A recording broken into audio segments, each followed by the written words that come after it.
ಪ್ರಯಾಣಿಕರ ಸಂಬಂಧಿ bus driver ಮಧ್ಯೆ ಮಾತಿನ ಚಕಮಕಿ. ಪ್ರಯಾಣಿಕನ ಎದೆಯ ಮೇಲಿನ ಶರ್ಟ್ ಹಿಡಿದು ಎಳೆದ ಬಸ್ ಡ್ರೈವರ್. ಅದು ಬೀದರ್ ಜಿಲ್ಲೆಯ ಹುಮ್ನಾಬಾದ್ ಬಸ್ ನಿಲ್ದಾಣದಲ್ಲಿ ನಿನ್ನೆ ನಡೆದಂತ ಘಟನೆ. ಸಾಮಾಜಿಕ ಜಾಲತಾಣದಲ್ಲಿ ಸಿಕ್ಕಾಪಟ್ಟೆ ವಿಡಿಯೋ ವೈರಲ್ ಆಗ್ತಿದೆ. ಕೆಕೆಆರ್ಟಿಸಿ ಬಸ್ ಡ್ರೈವರ್ ಪ್ರಯಾಣಿಕರ ಸಂಬಂಧಿ ಮಧ್ಯೆ ಗಲಾಟೆ. ಬೀದರ್ ಕಲಬುರಗಿ ಮಾರ್ಗದ ಬಸ್ ಡ್ರೈವರ್ ಪ್ರಯಾಣಿಕರ ಸಂಬಂಧಿಗಳ ಮಧ್ಯೆ ಮಾತಿನ ಚಕಮಕಿ. ಹೊಡಿತೀಯಾ ಹೊಡಿ, ಪೊಲೀಸ್ ಸ್ಟೇಷನ್ಗೆ ನಡೆಯಂದ ಬಸ್ ಡ್ರೈವರ್.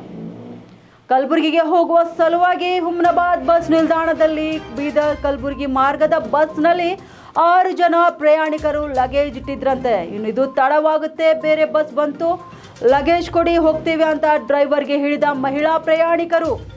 ಇನ್ನು ಡ್ರೈವರ್ ಬಾಕ್ಸ್ನಿಂದ ಲಗೇಜ್ ತೆಗೆದು ಕೊಟ್ಟಿದ್ರಂತೆ. ಈ ವೇಳೆ ಏಕಾಏಕಿ ಡ್ರೈವರ್ ಜೊತೆ ಮಹಿಳಾ ಪ್ರಯಾಣಿಕರ ಸಂಬಂಧಿಗಳು ಗಲಾಟೆ ಮಾಡಿದ್ದಾರೆ. ಹೌದು, ಕೆಕೆಆರ್ಟಿಸಿ ಬಸ್ ಡ್ರೈವರ್ ಮೇಲೆ ಹೊಡೆಯಲು ಕೈ ಎತ್ತಿದ್ರಂತೆ ಮಹಿಳಾ ಪ್ರಯಾಣಿಕರ ಸಂಬಂಧಿಗಳು.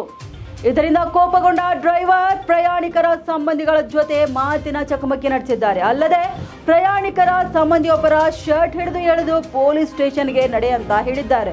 ಬಳಿಕ ಇಬ್ಬರ ನಡುವೆ ನಡೆದಂತ ಗಲಾಟೆಯನ್ನು ಸಾರ್ವಜನಿಕರು ಬಿಡಿಸಿದ್ದು ಸದ್ಯ ಈ ವಿಡಿಯೋ ವೈರಲ್ ಆಗ್ತಿದೆ.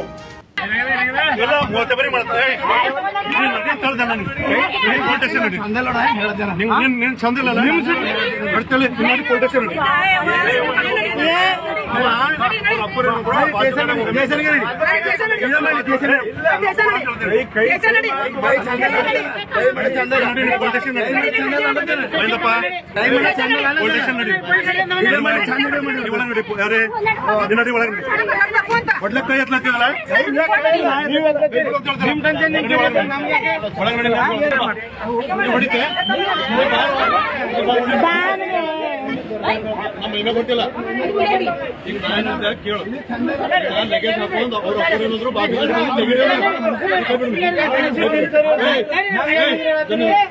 ನಾನು